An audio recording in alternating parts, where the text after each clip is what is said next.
ये एक विचारशील प्रश्न है।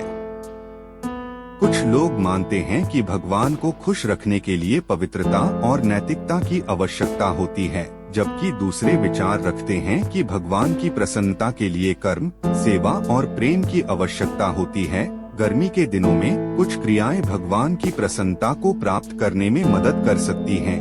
गर्मी के दिनों में प्रार्थना और ध्यान एक महत्वपूर्ण भाग हो सकता है। भक्ति भाव से प्रार्थना और ध्यान गई भगवान की अनुकंपा और दया को प्राप्त करने में मदद मिल सकती है। लोग गर्मी के दिनों में मंदिर या धार्मिक स्थल पर जाकर भगवान की पूजा अर्चना करते हैं, जो उनकी पवित्रता और समर्पण को दर्शाता है, और इस भगवान की अनुकंपा प्राप्त होती है।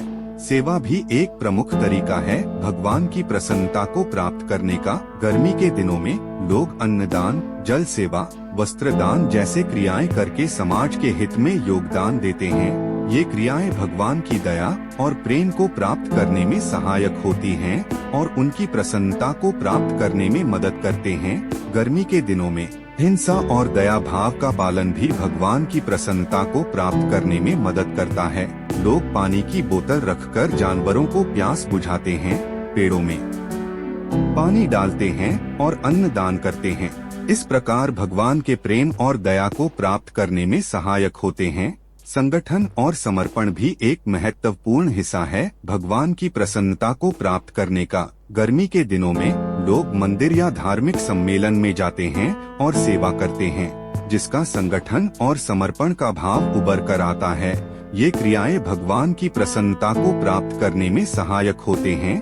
गर्मी के दिनों में मानवता और प्रेम का प्रचार भी भगवान की प्रसन्नता को प्राप्त करने में मदद करता है। लोग दूसरों की मदद करते हैं, उन्हें प्रेम और दया से समझते हैं और उन्हें अपना समय और समर्थन देते हैं। इस प्रकार के क्रियाएं भगवान की अनुकंपा और प्रेम को प्राप्त करने में सहायक होते हैं। अंत में गर्मी के दिनों में अपने जीवन शैली को सुधार करके, नैतिकता और पवित्रता में वृद्धि करके और भगवान की सेवा और प्रेम में विश्वास करके हम भगवान की प्रसन्नता को प्राप्त कर सकते हैं। ये एक अनंत क्रिया है जो हमें अनंत आनंद और शांति प्रदान कर सकता है। इस प्रकार गर्मी के दिनों में भगवान की प्रसन्नता को प्राप्त करने के लिए प्रार्थना, ध्यान, सेवा, अहिंसा, संगठन, समर्पण, मानवता और प्रेम जैसी क्रियाएं महत्वपूर्ण होती हैं। क्रियाओं को समय समय पर और निष्पक्ष भाव से अनुष्ठान करके हम भगवान की अनुकंपा और प्रेम को प्राप्त कर सकते हैं और अपने जीवन को उसके मार्ग पर स्थिर रख सकते हैं।